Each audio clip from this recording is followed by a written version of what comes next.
നമസ്കാരം. ഓ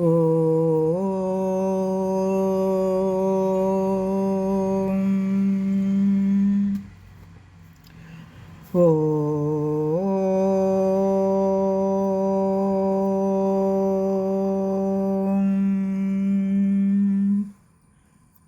ഓ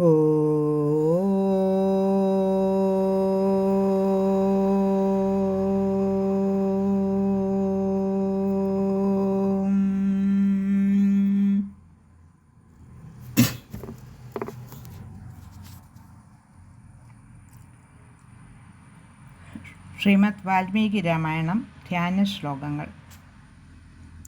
കുജനം രാമ രാമേതി മധുരം മധുരാക്ഷരം ആരുഹ്യ കവിതാശാഖാം വന്ദേ വാൽമീകി കോകിലം.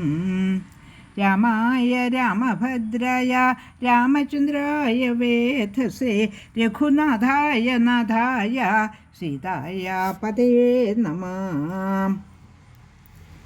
മനോജവം മാരുതതുല്യവേഗം ജിതേന്ദ്രിയം ബുദ്ധിമതാം വരിഷ്ടം വാതാത്മജം വാനരയൂഥമുഖ്യം ശ്രീരാമദൂതം ശരണം പ്രപദ്യേ.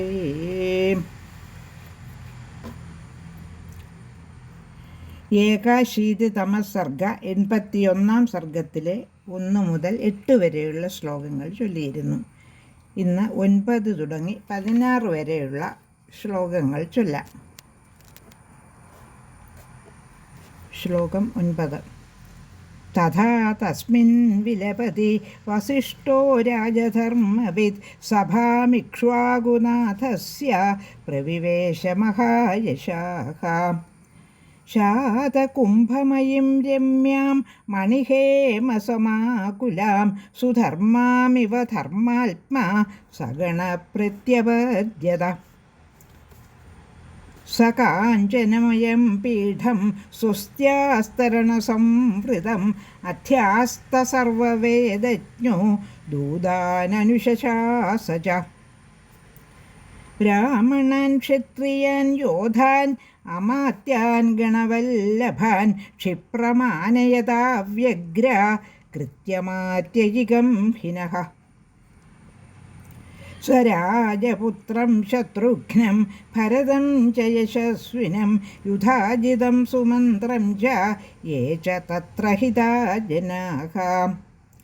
തതോ ഹലഹലാശബ്ദോ മഹാൻ സമുദപദ്യത രഥരശ്വൈർഗജൈക്ഷാപി ജനാനാമുപഗച്ഛതാം.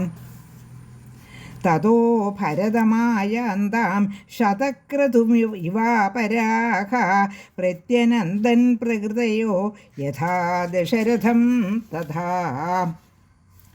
ഹൃദൈവ തിമിനാഗസംവൃതഃ സ്തിമിതജലോ മണിശങ്കശർക്കരഃ ദശരഥസുതശോഭിതോ സഭാ സ ദശരഥേവ ബഭൂവ സാ പുരാ. 9 തുടങ്ങി 16 വരെയുള്ള ശ്ലോകങ്ങളാണ് ചൊല്ലിയത്.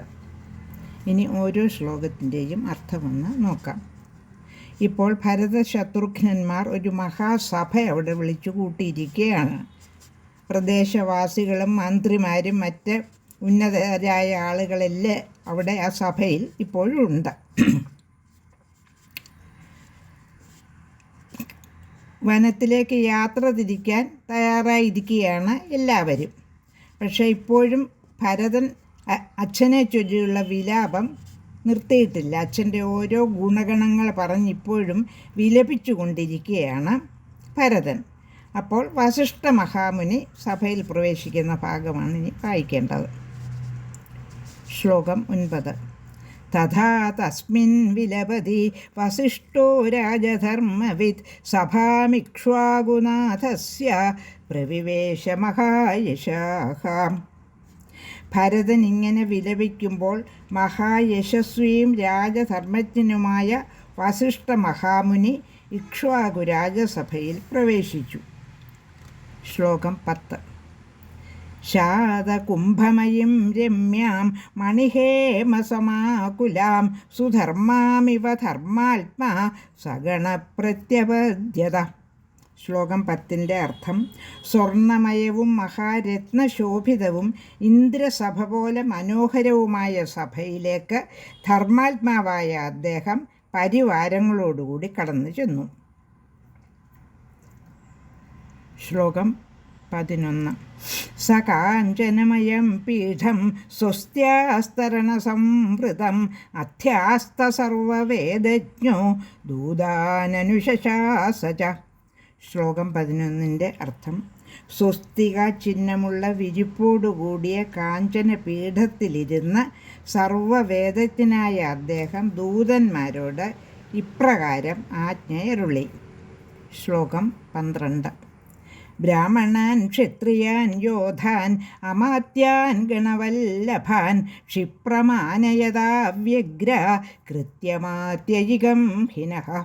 ശ്ലോകം 12 അർത്ഥം ബ്രാഹ്മണരെയും ക്ഷത്രിയരെയും വൈശ്യരെയും അമാത്യന്മാരെയും ഗണാധ്യക്ഷന്മാരെയും ഉടനെ കൂട്ടിക്കൊണ്ടുവരിക.